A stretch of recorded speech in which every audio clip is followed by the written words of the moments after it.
54 tahun berkuasa, 13 tahun revolusi dan 10 hari pertempuran.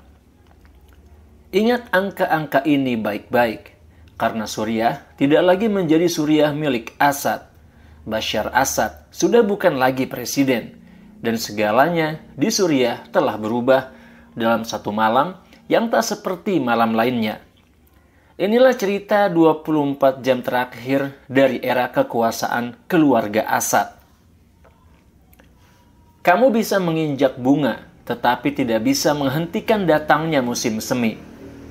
Kalimat ini pernah diucapkan dalam musim semi Praha oleh Alexander Dubček. Kini rakyat Suriah meminjamnya untuk menggambarkan perjuangan mereka. Mereka ingin memberitahu dunia bahwa musim semi mereka telah tiba, berbunga dan menghasilkan buah. Setelah 54 tahun di bawah kekuasaan keluarga Assad, kebebasan akhirnya diraih setelah perjuangan selama 13 tahun dan 10 hari pertempuran.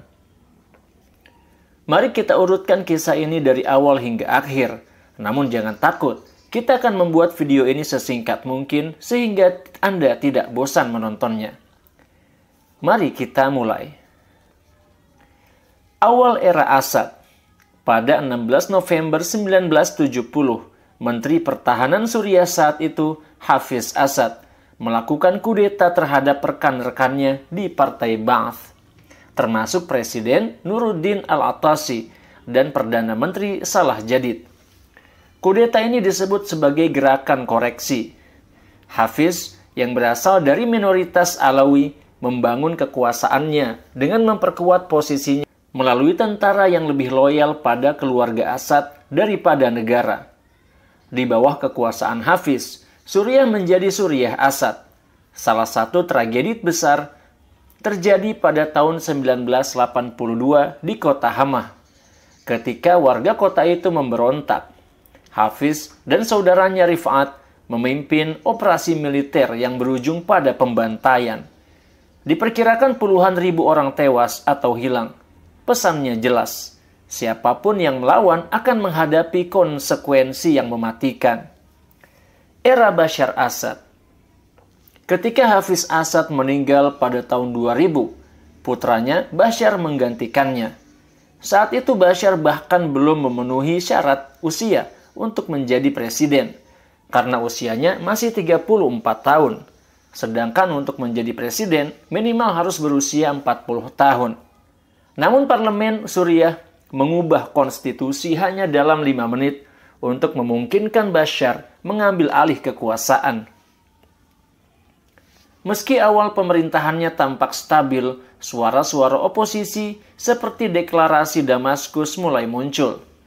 Namun Bashar menanggapi dengan penangkapan massal. Puncaknya terjadi pada tahun 2011 saat gelombang Arab Spring melanda dunia Arab. Dimulai dari seorang pemuda Tunisia bernama Muhammad Bouazizi yang membakar dirinya sebagai bentuk protes terhadap ketidakadilan. Bouazizi membakar dirinya sebagai protes atas perlakuan buruk seorang petugas keamanan rezim Zainal Abidin bin Ali. Api yang dinyalakannya tak hanya membakar dirinya sendiri, tetapi juga meruntuhkan banyak rezim di berbagai negara, seperti Mesir, Libya, dan berefek pula ke Suriah. Pada Maret 2011, gelombang Arab Spring tiba di Suriah. Awalnya, Bashar Assad tidak percaya bahwa rakyatnya akan berani menentangnya. Protes pertama dimulai dari anak-anak di kota Dar'a. Namun, rezim Assad merespon dengan penangkapan dan kekerasan. Ketika foto-foto mengerikan dari Hamzah Al-Khatib, seorang anak korban kekerasan rezim, tersebar, rakyat Suriah memutuskan untuk melawan rasa takut mereka. Protes semakin meluas, tetapi rezim Assad menanggapi dengan kekerasan brutal. Demonstrasi damai berubah menjadi perang saudara berdarah. Dalam konflik ini lebih dari 500.000 rakyat Suriah terbunuh. Sementara sebagian memperkirakan korban mencapai 1 juta jiwa. Puluhan ribu dipenjara, hilang, atau diculik secara paksa. Sedangkan jutaan lainnya menjadi pengungsi atau kehilangan tempat tinggal. intervensi asing dan kekalahan oposisi. Pada awalnya, oposisi mendapat dukungan dari beberapa negara dan hampir berhasil menggulingkan Assad. Namun pada 2014, Iran dan milisi-milisinya mulai terlibat penuh untuk mendukung Assad. Situasi semakin memburuk ketika Rusia ikut campur pada 2015, memberikan dukungan militer besar-besaran kepada rezim Assad. Saat itu oposisi mengalami kekalahan telak dan hanya mampu bertahan di wilayah Idlib dan sebagian kecil wilayah di sekitar Aleppo. Sementara itu, konflik semakin kacau dengan munculnya berbagai kelompok bersenjata, termasuk kelompok ekstremis seperti ISIS, yang memproklamirkan negara Islam di wilayah Syam dan Irak. Upaya diplomasi dan stabilitas semu.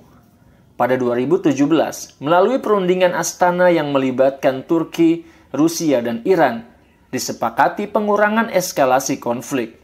Namun perang di lapangan terus berlanjut. ISIS akhirnya dikalahkan pada 2019, tetapi perhatian dunia terhadap Suriah semakin berkurang. Pandemi COVID-19 yang melanda dunia pada 2020 diikuti oleh invasi Rusia ke Ukraina pada 2022. Puncaknya ialah badai Al-Aqsa yang semakin menjauhkan perhatian global dari penderitaan rakyat Suriah. Perlawanan yang kembali memanas. Pada akhir November 2024, di tengah konflik besar antara Israel dan Hizbullah yang dikenal sebagai badai Al-Aqsa, perhatian kembali tertuju kepada Suriah. Kelompok oposisi Hayat Tahrir Asyam atau HTS yang berbasis di Idlib mengumumkan operasi militer baru yang mereka sebut Operasi Penangkalan Agresi.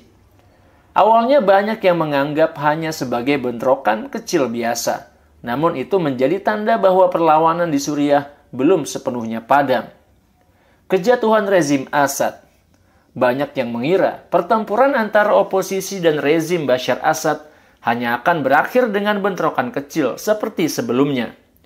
Namun semua terkejut ketika oposisi berhasil merebut Aleppo, yang merupakan kota terbesar kedua di Suriah, dalam waktu singkat. Keberhasilan ini menjadi awal dari rangkaian kemenangan lainnya. Kelompok oposisi termasuk Hayat Tahrir Asyam atau HTS dan faksi-faksi lainnya terus maju dengan cepat, merebut kota demi kota hanya dalam beberapa hari. Saat itu muncul kabar bahwa pasukan Bashar Assad telah runtuh. Banyak yang bertanya-tanya, bagaimana oposisi bisa bergerak begitu cepat? Jawabannya adalah, pertama, Iran dan Rusia dalam krisis. Iran dan sekutunya sibuk menangani kerugian akibat konflik besar bersama Israel. Sementara Rusia terjebak dalam perang di Ukraina selama 2 tahun, membuat mereka tidak mampu membantu Bashar sepenuhnya, karena mereka sendiri sedang sibuk dan repot. Yang kedua, pasukan Assad melemah. Tentara Bashar mengalami kelaparan dan kekurangan sumber daya, membuat benteng-benteng pertahanan mereka runtuh dengan mudah. Kemenangan oposisi terus berlanjut hingga mereka berhasil merebut Homs dan akhirnya mencapai ibu kota Damaskus, kota bersejarah dan simbol Suriah. Ketika oposisi memasuki Damaskus, semua bertanya-tanya, di mana Bashar Assad? Ternyata Bashar Assad melarikan diri. Ternyata Bashar Assad telah melarikan diri dari Suriah, meninggalkan pasukan, pendukung dan bahkan warisan keluarganya yang telah memerintah selama 54 tahun. Dia pergi tanpa sepatah kata pun untuk rakyatnya, meninggalkan negara yang pernah ia klaim sebagai miliknya. Bashar yang pernah dianggap sebagai pemimpin kuat, pergi meninggalkan luka mendalam bagi rakyat Suriah.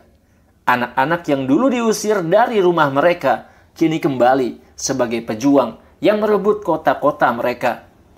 Mereka berhasil menggulingkan seorang diktator yang sebelumnya tampak tak tergoyahkan. Akhir era Assad. Dengan kejatuhan Damaskus, oposisi secara resmi mengumumkan berakhirnya rezim keluarga Assad. Perjuangan panjang yang dipenuhi dengan darah, air mata, dan penderitaan akhirnya membuahkan hasil. Bagi banyak rakyat Suriah, Ini bukan hanya akhir dari rezim yang menindas, tapi juga awal dari harapan baru untuk masa depan yang lebih baik. Asad telah jatuh, dan kejatuhan ini akan bertahan selamanya. Terima kasih Anda telah menonton video ini sampai habis, dan sampai ketemu lagi di video selanjutnya insya Allah. Saya Muhammad Izdian Muttaqin. Wassalamualaikum warahmatullahi wabarakatuh.